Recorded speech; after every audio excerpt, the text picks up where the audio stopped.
Strap in, folks. This one gets pretty interesting. Hello everybody, welcome back to Meddling in Antiquity. My name's Teray, and today we're going to be talking about the Netflix original anthology series, Black Mirror. Now, before I get into breaking down some of the episodes that I've seen and really enjoyed, I think we all know at this point that Black Mirror is a show that started off with a bang. Literally. Well, figuratively, but also literally. With the very, very first episode. From the very beginning, this show has always kind of presented itself as shock value, I suppose. I mean, for the first episode, which is season 1, episode 1, the national anthem, the Prime Minister of the United Kingdom has to a pig. That doesn't happen on a normal show. They also kind of have consistently subverted expectation in regards to the show's subject matter, even going so far as to do a choose your own adventure special called Bandersnatch, which was kind of the first thing of its kind to really exist on Netflix, which is really cool. Now, the interesting thing about the show is because it's a show that takes place a lot of times in the future and different kind of iterations of it. And how it works is it shows kind of the goods and the bads of technology and scientific advancement, which I think is interesting.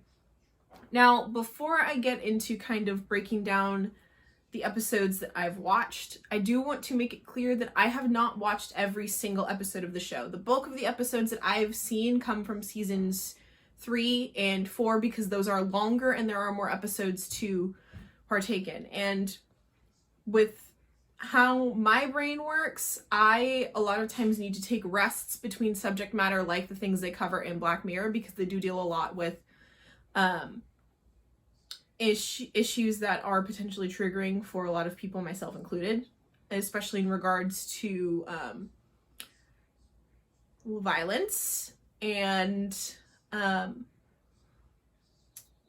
mental health and death. So for me, I have not watched a lot of the show. Like I said, most of what I watched has come from the tamer episodes in seasons 3 and 4. However, I am going to go over the ones that I've watched because some of the show's most lauded episodes have come from those particular seasons because there was more matter to consume. So without further ado, let's jump into breaking down some of the episodes. Now, for the sake of brevity, I'm not going to dive headlong into every single episode. I'm going to be focusing on 2 episodes in particular, simply because they're either episodes that were award-winning, which I'm sure you all know where this is going, or episodes that deal with subject matter we've already talked about on the channel.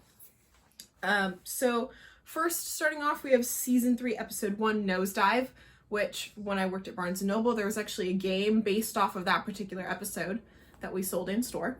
And that is kind of an episode that deals with the repercussions of valuing one's entire image and one's entire scope of social interaction on the approval of others, which I think is interesting and is something really prevalent, especially in a social media culture and an influencer culture especially.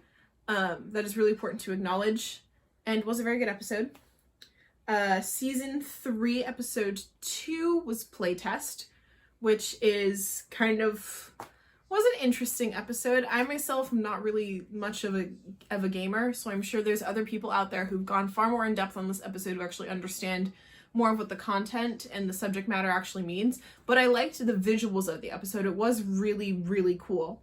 And I liked the bit of the horror science fiction element they added into it because horror is something that obviously I'm very interested in given the long span of things involving murder I've talked about on this channel so far. Shut Up and Dance, season 3, episode 3, messed me up good. Now that one is the blackmail one, and for those of you who have not seen it, if you are uncomfortable with themes of, I wouldn't recommend it. It is not for you. Because it makes us feel sympathy for a character who has... It's very interesting because they kind of fake you out and make you think something different about this character that we're following, only to then reveal at the end of the episode that this character and all of the people that we're supposed to be sympathizing with in this episode are awful people. So that the fake out element of that particular episode is really interesting, but there is that very particular detail that if that is something you are sensitive to, I really would not recommend this episode because there are themes of that running through it. Getting to season 3, episode 4, also known as the Emmy Award winning episode of Black Mirror, aka the gay one, San Junipero. Now, obviously I'm going to talk about San Junipero because I myself, being gay, really like San Junipero. And interestingly enough, I had a teacher in college who, when I was studying script analysis for my theater degree, used San Junipero as an example of a perfect script. Now that should probably tell you everything you need to know about San Junipero, because it is. I cried, I laughed, I had strong emotions, most of them gay. But it's a very good episode. It is about two women kind of living in this virtual reality afterlife, and kind of the choices they make to be with the choices they have to make essentially in regards to being with or without each other. It's such a good episode. The music is great, and it is the reason why I absolutely love the song Heaven is a Place on Earth by Belinda Carlisle. The reason why many gays love Heaven is a Place on Earth by Belinda Carlisle is San Junipero. Getting into the final episode of season 3, episode 6, that I've seen, season 3, episode 6, Hated in the Nation, which is about a journalist who is being threatened by a microtechnology attack because of the things she is reported on. Startlingly relevant in our current situation, don't you think? Yeah. Let's move on to season 4. Alright, going into season 4, I've only seen 3 episodes in season 4. So just because the episodes are really long and my attention span can do that for Miss Fisher's Murder Mysteries and only Miss Fisher's Murder Mysteries. Occasionally American Horror Story if I'm in the right mood. But anyway, season 4, episode 1, USS Callister, which obviously is on this list because it being a very obvious Star Trek parody, having covered Star Trek on this channel before, being a huge fan of Star Trek, having friends who did a podcast where the first episode was coming up with really weird string theories for the Star Trek 2009 franchise. Big Star Trek fan. But USS Callister is a really interesting episode, particularly in regards to the idea of the people in the game being cognizant and knowing that they are in fact in a game and created out of the DNA of these real people. And that brings up really interesting issues about consent, especially in regards to the 3 women who are in the crew. And the kind of megalomania and the idea of playing God that the main character we're following does, and I think that's really, really interesting. Then season 4, episode 4, Hang the DJ, was also a really, really interesting episode. Honestly, I don't think there's anything I can say about any of these shows that's not just really interesting, or any of the episodes that aren't interesting. But Hang the DJ was one that I thought was really, really cool. And again, it kind of gave me really,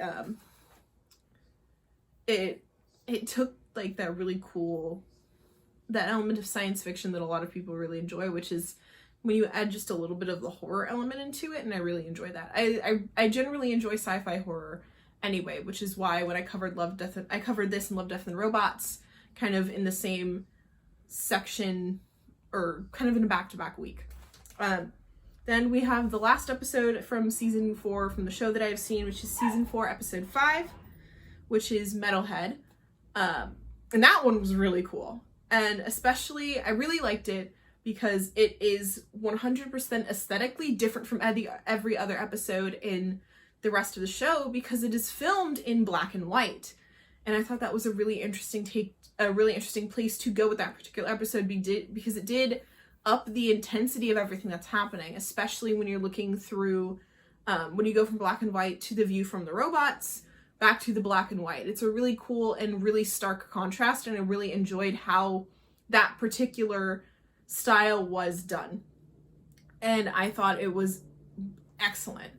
Yeah. So I guess that wraps us up for kind of talking about the episodes that I've seen and the 2 episodes that I've enjoyed the most out of what I've seen. Let's get into final thoughts about the show. So, like I said, I have not seen all of Black Mirror. The episodes I went over in this particular video are the ones that I have seen, and those are mostly from seasons 3 and 4. At some point I will watch the entirety of the series, but right now, just to be able to have to focus on that one thing, while I'm hyper focusing on several other things. Right now it's the Umbrella Academy, given that season 2 comes out in like a week and I'm ecstatic. It's really difficult for me to focus in on that one thing. I will eventually get to the whole series, and probably will do an update video in regards to that when I'm done. But of the episodes I've seen, it's enough to get you don't have to watch a lot of the show to get a feel for the message the overall message of the show, which is that while technology is excellent and it's an incredible thing, there's also those negatives to it. And a lot of times it's a very double-edged sword, especially in episodes like, oh goodness, what is it? Shut Up and Dance. Because that episode, we see technology being used to manipulate and influence people, but then in the end of the episode, we see that it was for the reason of exposing these people for their bad habits and for their negative behaviors. But the show also has a habit of making you sympathize with the characters that are not necessarily great. And that is particularly one of the reasons why Shut Up and Dance is probably a very interesting episode, and probably, if I had to say, one of the most interesting episodes out of the entirety of season 3. But it's an excellent show, and regardless of that being the only bit of it I've seen, I do recommend it. It's fantastic, and honestly, I cannot wait to see what, if any, kind of really cool things we get to see come season 6. That about wraps us up for this episode of Sociopolitical Smackdown. And I will see everybody on Wednesday for One Off Wonders. Bye.